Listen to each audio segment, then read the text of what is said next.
Quando nós falamos de Ministério Público no processo civil, não dá para fazer prova nenhuma, principalmente prova de Ministério Público, sem saber do que eu vou te trazer aqui agora, tá? E é de forma objetiva que você vai pensar o seguinte: primeiro, eu não estou falando do MP no penal, é no civil. O MP no civil basicamente atuará quando se trata de questões que envolvam respeito à ordem jurídica, regime democrático e os interesses sociais, né, de interesses e direitos sociais e individuais indisponíveis, tá? Indisponíveis. Por exemplo, o MP pode propor uma ação para buscar um medicamento para uma criança, certo? Agora não pode propor uma ação de dano moral em favor de uma criança. Por quê? Porque aí há disponibilidade. Tá bom? Ótimo.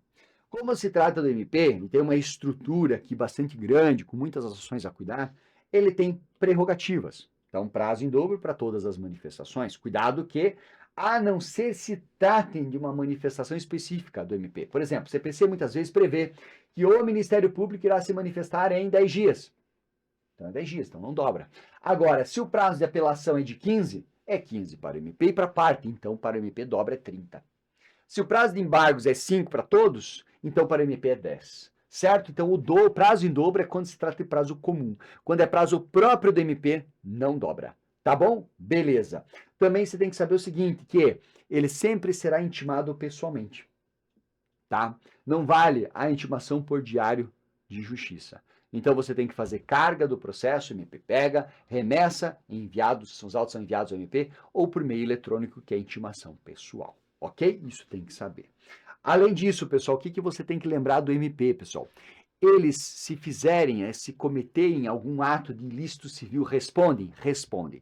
Só que a responsabilidade do MP ela é regressiva, ou seja, se tratar aqui de uma violação do MP do Estado do meu Paraná aqui, primeiro se vai com ação contra o governo do Estado, o governo do Estado do Paraná vai fazer a defesa, se perder, poderá regressar contra o promotor. Só que só poderá regressar se esse promotor agir intencionalmente ou de forma fraudulenta, dolo ou fraude, certo?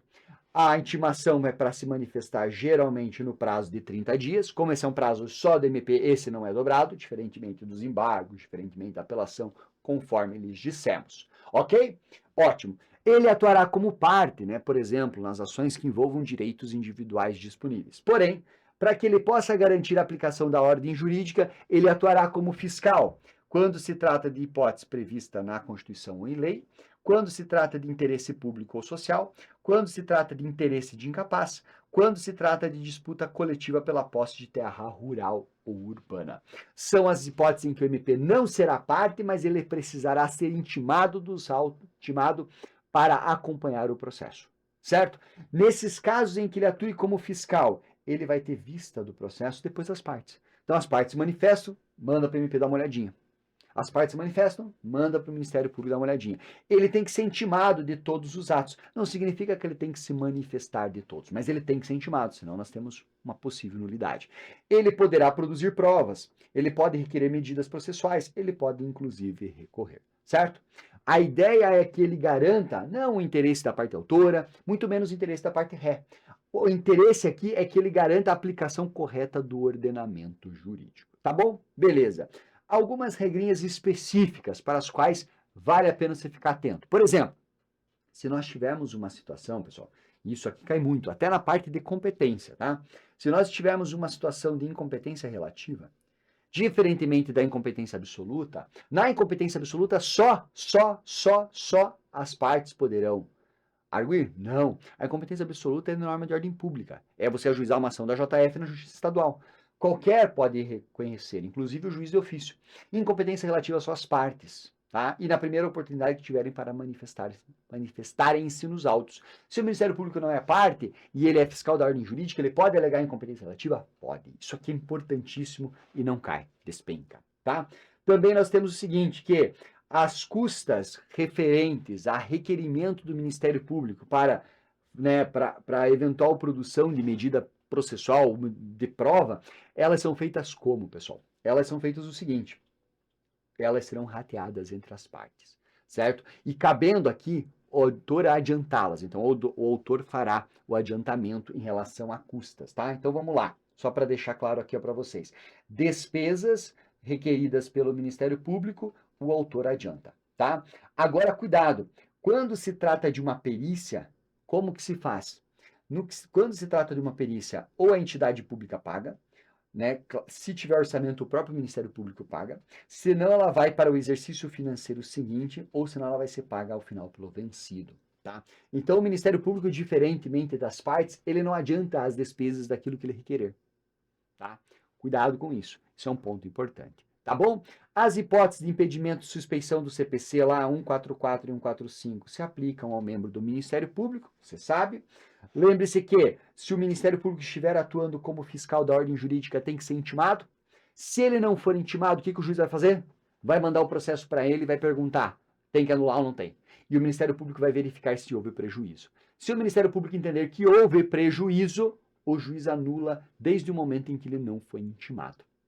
Se eventualmente não houve prejuízo, o juiz vai convalidar os atos e aí continuará a partir dali intimando o Ministério Público, tá? Testemunhas arroladas pelo Ministério Público são intimadas judicialmente, não pelo próprio MP. Os advogados intimam as suas próprias testemunhas, o MP não.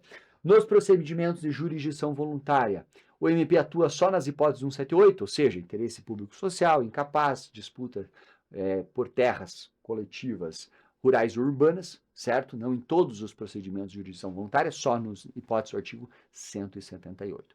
O MP pode promover interdição? Veja, pessoal, cuidado, só para pessoas com doenças mentais graves, tá?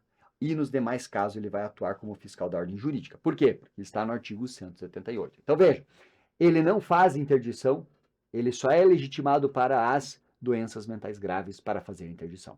E para as hipóteses em que a interdição se der por incapacidade, ele irá acompanhar como fiscal da ordem jurídica, então ele não será parte, tá? Portanto, o instrumento de acordo feito, assinado pelo Ministério Público, então as partes participam, o Ministério Público referenda, é título executivo extrajudicial, se submete à execução.